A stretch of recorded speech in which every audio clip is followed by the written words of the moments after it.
I think anybody who beats Scottie Scheffler this week will have a real good chance of being the PGA champion. It's normal service for Scottie. He's been here early. He came here early. He didn't play last week. He took a week off. He got here early. He played 9 holes yesterday. He's out there again today. I saw him here this morning. He'll be ready. Yeah, look, I mean, it took one of the most bizarre incidents I've ever heard of, any of us have ever heard of, to topple him off of that momentum he had going to the PGA last year. It took a equally bizarre, I would say, incident cutting the ravioli over the highway. If he didn't get run over by a water buffalo this week from his car to the golf shop, I don't know how they're going to stop him. Really? You put him that far ahead? I do, yeah. I mean, there's so many guys playing well, Brandon. I mean, really, I put him as a slight favourite. I wouldn't put him overwhelming. I put him a little bit more than a... Rookies don't give him... The bookies have him just a short head ahead. Yeah, I mean, maybe they want some more people to bet on Rory. I don't know, how that works. Okay. But just looking at the numbers, looking at the state of his game, first of all, I mean, you just look at the run he's on right now. There's a sense, is it the beginning of an era, or is he on a 2-3 year run, or could this be a 10-15 year run? In so many ways, he reminds me of Jack Nicklaus. The tempo of his golf swing, the high hands, the way he releases the club, and his consistency. And, the world rankings have been around for 40 years. And you think about all the phenomenal players that have come through: Seve, Bernard Langer, Greg Norman, Tom Watson, Phil Mickelson, Ernie Els, Vijay Singh. Only 2 players have managed to have consecutive weeks, 100 weeks in a row or more. Of course, that's Tiger Woods, who did it twice. And now Scottie Scheffler, 104 weeks, so dead on 2 years. It would take him, 3 years and change to topple Tiger Woods off of either of those marks. So he's got his work cut out for him to do that. But when you think about that, Rory didn't do this, Norman didn't do this, Brooks Koepka didn't do this, Dustin Johnson didn't do this, Vijay Singh, Ernie Els, none of them did this. That's how consistent he's been. And the devil's in the details, but you got to give the angel his wings, and these are these are the wings right here. I mean, you look at 2023, so this is dead on 2 years, 2024, 2025, and you go down that list, strokes gained off of the tee. We say Rory's the best driver of the golf ball in the world, but over the last 3 years, it's been this guy, and he doesn't have the speed that Rory has. That just speaks to his accuracy. Approach play, my goodness. I mean, this is Tiger's kind of stuff right here.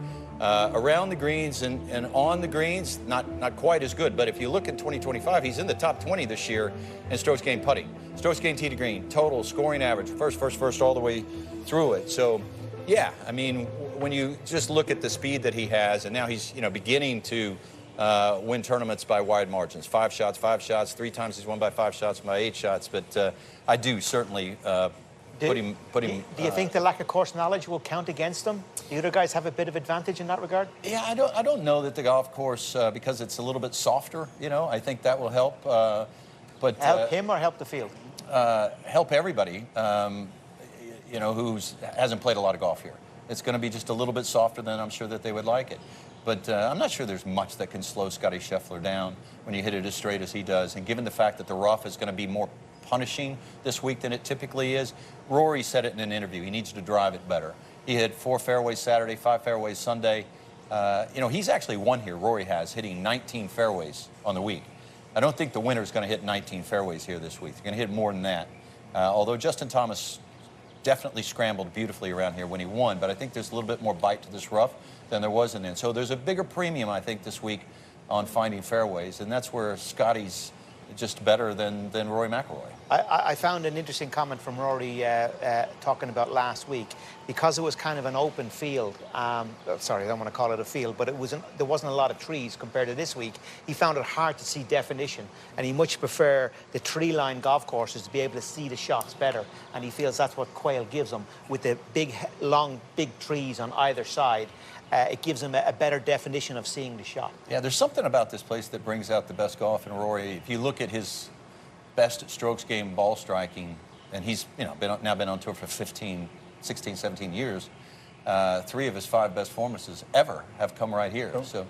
Don't you think Scottie needs to beat Rory this week, given how well Rory has played here, that if you beat Rory this week, you're likely going to be lifting that Wanamaker trophy? And I'm curious, too, if Rory does win this week, would you be comfortable then saying, maybe Rory's better than Scottie. I know this is we're prisoner of the moment kind of a situation, but no, I wouldn't say that. I wouldn't say that. You wouldn't say that Rory's better. No, I would not. Even if he wins that. this week. I mean, if he won by 10 or something, I wouldn't say that. I mean, we got 2 years of example here, and Scottie is the best iron player in the game. He's the best driver of the game, and he's inside the top 20 in putting. I mean, how are they going to beat him this week? Now, he was a little bit off of his game at Augusta National, but I don't see how they're going to beat him this week. Now, having said that, the PGA Championship, more than any other major, gives us bizarre winners. This is not Augusta National. This is not the Masters. They have a very small field, an elite field, and that golf course really does separate the chaff from the wheat. The PGA Championship, just going back 25 years, you've got a handful of winners outside of the top 100 in the world that have won here. You've got, 10 surprise winners in the PGA Championship. Hey, Phil was outside. Phil was outside. He was 115th. It makes sense that Phil could do great things at that age, but at 115th on paper, you're not giving Phil Mickelson a great chance going into that week. Yeah, I mean, I see Scottie as a favourite, but only by a slight head. I don't see it by a whole lot. I don't see a massive margin with the rest. Going back to who's the better player, I mean, it depends how you define. I prefer to watch Rory McIlroy play golf every day ahead of. Well, I didn't get that question. Okay. I mean, Rory's got a charismatic. He's got an extra gear to his golf that draws people in. And yes, he does crash and burn every now and again, as we saw in Augusta with 4 double bogeys. But then he hits the unbelievable shots, and that's what's so captivating about watching him play. But in terms of sheer monotony and repetition, which defines what the best golfer in the world is. You'd have to say, I'd agree with Brandon. Yeah, he's Jack Nicklaus. Jack had an extra gear that Scottie doesn't have. Well, yeah, he's not. Jack could pull something out. Can Scottie pull stuff out? He beats you with monotony. That's what he beats you with. But what if Rory relentlessness? What if Rory wins by 5 this week? Then what? I think he's on a hot streak.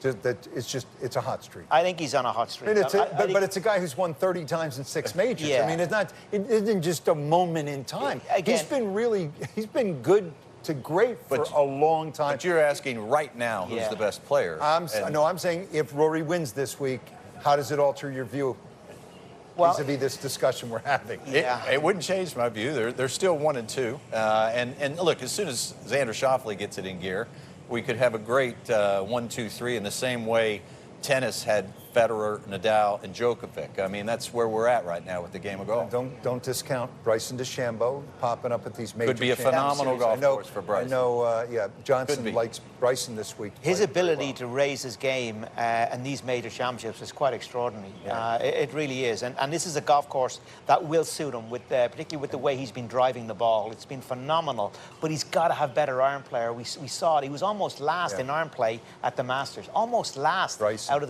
the 54 guys in the field over the weekend. And you know what? If Justin Thomas is watching this, I'm sure he's saying, don't forget about me.